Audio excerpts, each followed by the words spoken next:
Okay, you guys. Eugenia Cooney went missing for 3 whole months, then randomly shows up at Disney World on a monorail, looking spaced out with her mum and brother. And now she's smack in the middle of a major lawsuit about whether social media platforms harm kids. I'm sorry. What? My jaw hit the floor, rolled under the table, and refused to come back up. Besties, be so serious. This isn't just influencer drama. It's messy, layered, and weirdly terrifying, but also chaotic. I go to grab popcorn. Just wait, because the receipts, they've got cousins, siblings, and a whole family tree. Eugenia Cooney, longtime creator, iconic for her gothic glam, but also known for her painfully thin frame caused by anorexia nervosa. She's been on the internet forever, always dancing on that line between fascination and full-on concern. Her fan base?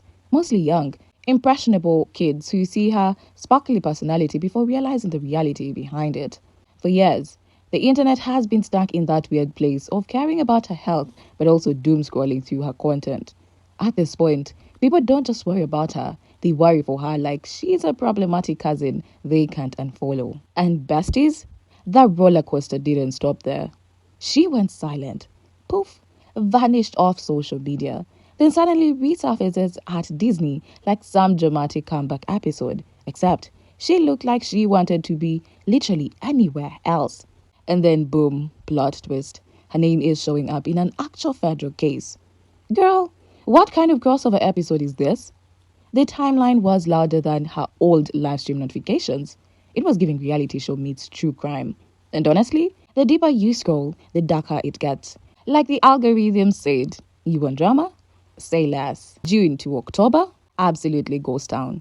No TikToks, no lives, not even a random aesthetic post pretending everything's fine. Nada. Her last TikTok on June 28th was her saying goodbye to her dog Baz, who had passed away on June 23rd. And then she just vanished. Like poof, just disappeared into the algorithm void. On July 27th, her own birthday, still nothing. Besties were refreshing her page like it was a pregnancy test.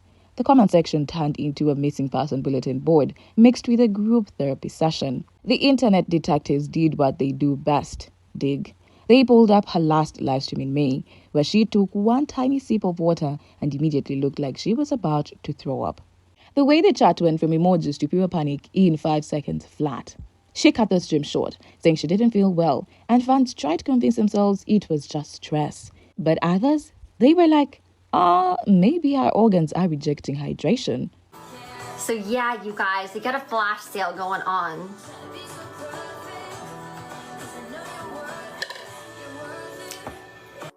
Yeah, everyone send a rose.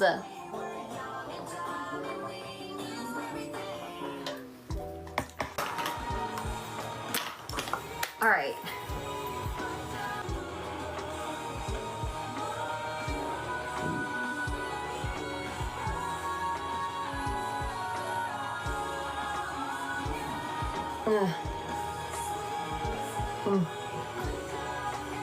I don't know, you guys, I'm not feeling that great today.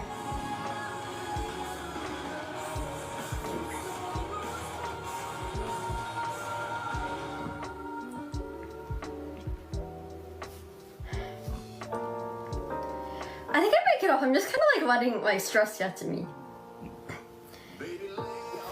Alright, I'm gonna get off for now. And honestly, that's not a sentence anyone should have to say out loud. I'm sorry. Whose body rebels against water? That's like being allergic to air. The concern was real. Like real. And then, boom, radio silence for months. Meanwhile, the comment section stayed unhinged. You had one side praying she was okay, another side saying her mom is hiding something, and the rest dropping theories like it was Reddit true crime thread. Top comment energy? She's never this quiet. Something's wrong. And honestly, they weren't lying. Besties, that silence wasn't just loud. It was screaming, like horror movie loud. The kind where even your phone screen starts to feel haunted. Cut 2 months later, because the internet had practically declared her MIA, and then TMZ just casually drops a photo like, surprise, she's alive. Eugenia at Disney World, riding the monorail with her mom and brother. But besties, the vibes? Not giving family bonding. The source said they didn't speak the entire ride, not one word. The energy was less family trip and more witness protection relocation.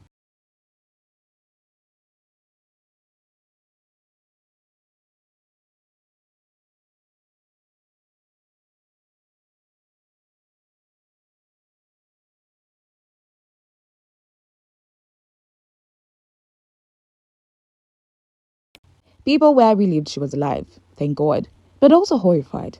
Like, yes, she's breathing, but at what cost? She looked even more frail than before, and her brother looked so robust he might have stolen her nutrients in a sibling transfer. I mean, and the internet? Instantly unwell. TikTok's teachers, Reddit threads, YouTube deep dives. Everyone turned into a dietitian, a therapist, and a detective all at once. Then there is her mom. Oh, and the comments about her mom? You'd think the woman was the final boss of enabling. Allegedly, of course. People were calling her the Chris Jenner of denial, saying she was out here booking family field trips while her daughter looked like she just escaped a gothic fever dream. It's wild. So Eugenia Cooney was just spotted at Disney World with her brother and her mom, and the person who took this picture said that they did not speak at all to each other. I mean, just looking at Eugenia, there seems to be an issue within the family, and I'm not really surprised because this mom has been enabling this unhealthy behavior for years. Disney might be the happiest place on earth, but the monorail looked like a purgatory on wheels. If you've ever seen a family trip gone wrong at 8 a.m. before caffeine, multiply that by a federal investigation and sprinkle anxiety dust on top. And just when you think this was the end of the ride, oh no, besties. TikTok and Meta entered the group chat like, so anyway, here's a subpoena. The drama just got corporate. North District of California. Yes, besties, that's where the drama gets legal. So here's the tea. This is the massive lawsuit over whether TikTok and Meta cause harm to minors. Parents, schools, and young users basically teamed up Avenger styles to sue for how these apps allegedly push harmful content at kids. And sitting right there in the evidence pile, Eugenia's name. Like, ma'am, how did you end up as Exhibit A in a tech industry morality tale? The plaintiffs want receipts, literal receipts. They're asking TikTok to cough up every internal message about her. Did they manage her? Pay her? Promote her? Invite her to fans' events while she looked like she could barely stand? And most importantly, why was someone with a visible eating disorder being boosted to millions of kids like she was a wellness influencer? Make it make sense. Apparently, over 300 documents mentioned her. 300. At that moment, she is practically a full-time employee. And allegedly, this is the part that sent me. The trust and safety team had no idea she was even in the marketing lineup. I'm sorry. What do they do there? Is it just vibes and confetti cannons? Meanwhile, eating disorder consultants were like, hey, maybe warn the public. And TikTok said, nah, let's add sparkles and a trending sound. The irony could choke me. But wait, the kicker's coming. Because allegedly, TikTok did remove her from the creator fund, only to invite her to the New York office the same month she nearly collapsed on live.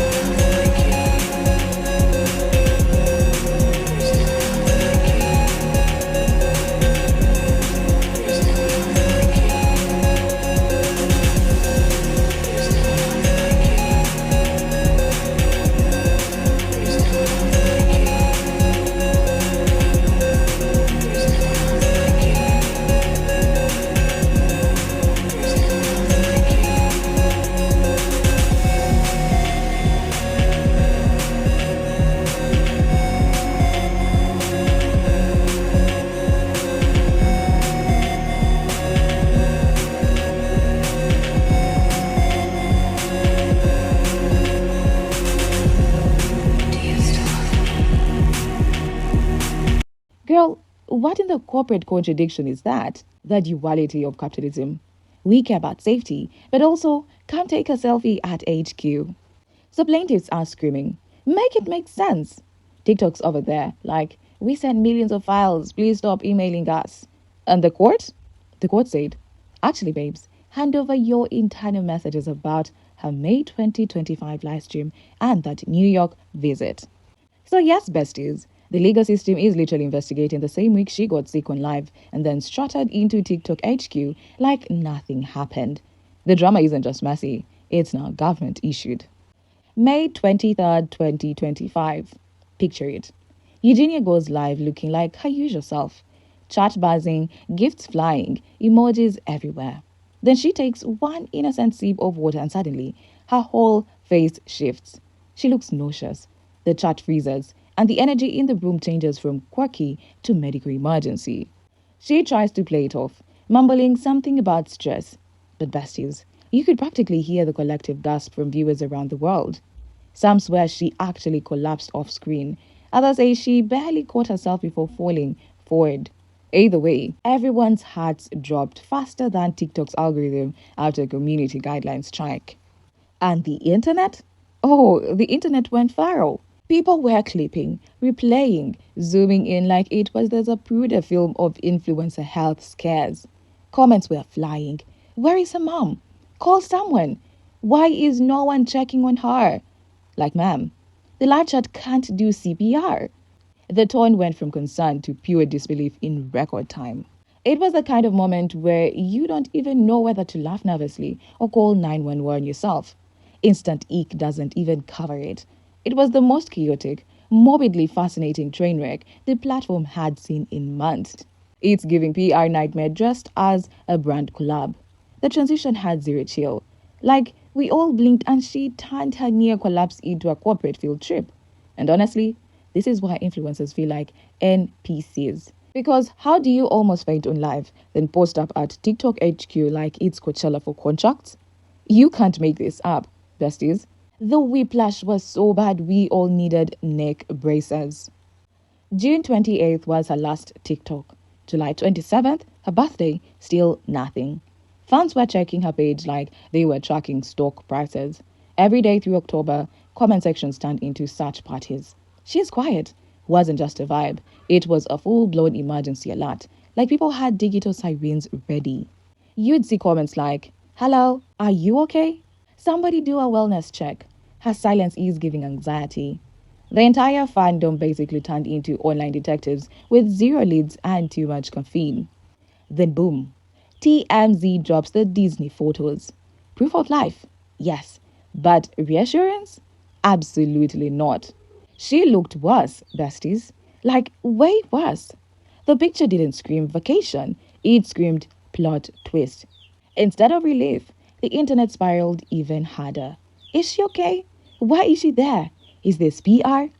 People had theories stacked like Jenga blocks, and every new pixel of that photo was another reason to panic. Hi guys! So, oh my gosh, I'm back at Disney again. It's such a cute time here right now because it's Halloween. We have all the pretty, like, Disney Halloween decorations out. And oh my gosh, we're about to go on Dumbo! Dumbo is always such a cute and fun ride. Oh my gosh, I'm getting the blue Dumbo, yay! Yay guys! So, oh my gosh, so we're flying with Dumbo here now. And Dumbo is just always such a cute and fun ride. Like, whenever I'm in Disney, guys, of course, I gotta go on Dumbo. I have on my nightmare ears today, like, you know, best time to wear them with Halloween and everything. So, yeah, it's such a great and magical place here. This ride is so beautiful. And now we're about to ride this. Oh my gosh, I got my favorite color. I got this. Yay! And, oh my gosh, it's so easy. I love it. This ride is super cute and pretty too. Aww. Love it here. We're at Cheshire's Cafe, you guys, and oh my gosh, such a cute place. Tables here and just everything are so cute. And then we got these like cute drinks here. Aw, look at all the Mickey like little sprinkles, and oh my gosh, we got like this bread piece here, which also looks so good. They made it look so beautiful. Oh my gosh, you guys, look who it is. Ooh, okay, I didn't think we were seeing that. So, wow, you guys, you never know who you're gonna see in Magic Kingdom. But yeah, we're having a great day here, and you just have to have a great day in Disney, right? And you guys, I'm back on Main Street, so oh my gosh, the Halloween decorations are seriously so cute and amazing here. I just love all these pumpkins, and oh my gosh, guys, like look at everything. So yeah, everything is like super, super cool here. I love being here during Halloween time and just getting to see like all the cool decorations. And yeah, you guys, Disney is always a beautiful place to be. And I think Halloween is definitely one of my favorite times to be here. I love all the Halloween decorations and everything. So yeah, it's so cool, it's so fun here for Halloween. The whole thing just raised more questions than answers. Like a cliffhanger episode that nobody asked for, but everyone's watching anyway. TikTok says the plaintiffs are late to the game. Dramatic, desperate, and trying to turn receipts into reruns. The plaintiffs clap back like, oh, we're dramatic? Then why are you hiding the emails, babes? It turned into a full-on digital custody battle over screenshots. The back and forth was giving messy breakup energy. One side yelling, you never cared about safety. The other saying, you're obsessed with me. Then the court, literally the exhausted parent in the middle, was like, enough. Hand over some of the receipts. So now TikTok's ordered to produce limited emails about that May live and the New York visit. But no deep digging, and Eugenia won't testify because, well, she's technically not on trial. Still, the judge basically said, keep it cute, but cooperate. And besties, the fact her name is now stamped in a federal ruling? That's not just wild. That's influencer to litigation pipeline behavior. Like, imagine logging on for a TikTok clout and ending up in a legal footnotes. The range. This is where things spiral. Old allegations about Eugenia's community, her Discord, Twitch, you now are back. People calling it unsafe for minors. And the names? Messy. Creators like Client Love Says and Clowny say Eugenia allegedly let predators roam in her Discord, defended them, or ignored victims who begged for help. Some of those victims were minors. Mods claim she told them not to ban people who donated big money. Excuse me? Clowny, also known as Pancakes, says she was 14 when two adults, Ariel and Broly, allegedly groomed her and that Eugenia sided against her publicly. Another ex-mod, Ravencroft, said Eugenia ignored warnings and only cared about views and gifts. One alleged message from a mod even apologizes for not banning a guy who targeted women in chats. Like, sorry, I let a predator slide, my bad. Be so for real right now. There is also Steve, allegedly a 50-year-old stalker gifting her stuff while harassing young fans. People claim he had a criminal background, yet he stayed in her chats until things leaked. Girl, Eugenia's response? She said she barely used Discord, thought it was full of nice chats, believed her mod was set up, and only dropped him after seeing proof he was convicted in 2014. How are we living in 2025 and background checks are still optional? And yes, she deleted the Discord later, but the damage already done. May 23rd, Secret Live. Let May, New York office visit. June 28th, Buzz dies. Last TikTok. July 27th, birthday, still nothing. July to October, absolute silence. Then, Disney sighting. Lawsuit drops her name. Court orders TikTok to cough up internal chats. Besties, tell me that doesn't sound like a Netflix docuseries in the making. The timeline literally writes itself. Every event feels like another episode. You could practically hear the dramatic voiceover. In May, she collapsed live. By June, she was shaking hands at TikTok HQ. The plot is giving influencer mystery meets the corporate cover-up. It's messy, tragic, suspicious, and somehow still entertaining in that dark, can't look away way. And don't even lie, if this dropped as a limited series tomorrow, we'd all binge it in one night with snacks and judgment ready. Online rumor, keyword, rumor, is that she got demonetized in the middle of all this chaos. Yep. Allegedly, TikTok hit her with the no fans, no fans treatment, which would explain why she's suddenly ghosting us. Because let's be real, besties. If the live stream roses stop blooming, the content stops posting. She's not out here doing unpaid internships for the algorithm. No pay, no play, and honestly, respectfully valid. The comment section was living for it. People were saying things like, she's not posting for free. This isn't charity, it's a career. And TikTok demonetized her and she said, okay then, I quit. One person even wrote, girl's not sick, she's on strike.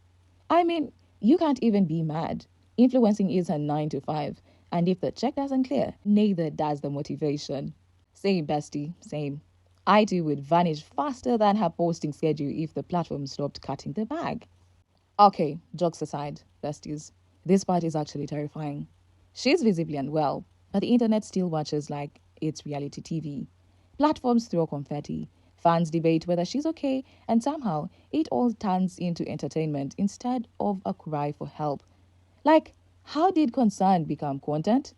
The girl's 31, not 13. She's old enough to know better, old enough to curate safer spaces, and definitely old enough to recognize that, oops, I didn't know, doesn't work anymore. The parasocial bubble keeps painting her as a fragile little doll, but newsflash, she's a grown, full adult running a full-time brand. She's accountable for her spaces, period. And look, we feel bad for her health and still hold her accountable for what happens under her name. That's not hate, it's realism. It's giving tough love, because sympathy without boundaries? That's how influencers get away with chaos on loop. The health scares, the lawsuit, the vanishing act, the comeback, and the resurfaced allegations. It's like every chaotic subplot decided to merge into one giant season finale. The courts out here digging through TikTok's inbox like they're reading old breakup texts. Fans are unearthing decade-old screenshots like digital archaeologists, and ex-mods are dropping confessions with timestamps and receipts like it's influencer true crime hour. Everyone's collectively blinking and asking, how did these sagas go on for so long? Who was supposed to stop it, and why didn't they? It's giving long overdue reckoning, but with the side of grab your popcorn and your moral compass. The whole thing feels like the internet's karmatic group project finally being graded and nobody studied. No new statement from Eugenia, no big announcement from TikTok, just straight up radio silence. And if you've been online longer than 5 minutes, you know silence on the internet doesn't mean peace. It means the plot is absolutely boiling, lid shaking, steam flying, and everybody refreshing like it's the Super Bowl. When influencers go quiet, it's not calm. It's a calm before the scandal storm. People are out here analyzing her last Instagram caption like it's a coded SOS, while others are making conspiracy TikToks with PowerPoint slides. The quiet, deafening. The vibes, pure chaos on standby. Because shock sells. The more extreme, the more views. And platforms reward engagement, not safety. It's a vicious loop, and creators like Eugenia get caught in the middle until it finally explodes. It's not funny anymore, but the memes still memeing. Eugenia disappears after a worrying livestream, loses her dog, vanishes for 3 months, resurfaces looking unwell, gets named in a legal case about child safety, and has years of allegations about enabling predators coming back to bite. Meanwhile, platforms are deflecting, and minors are the ones hurt the most. Are we watching her downfall, or just the internet's favorite repeat cycle? Anyways, loves, that's today's chaos. Stay hydrated, mind your business, and block weirdos faster than Eugenia blocked accountability. Be nice, drink water, and send receipts. Rate the audacity from 1 to 10 in the comments. Alright, group chat adjourned. Mwah.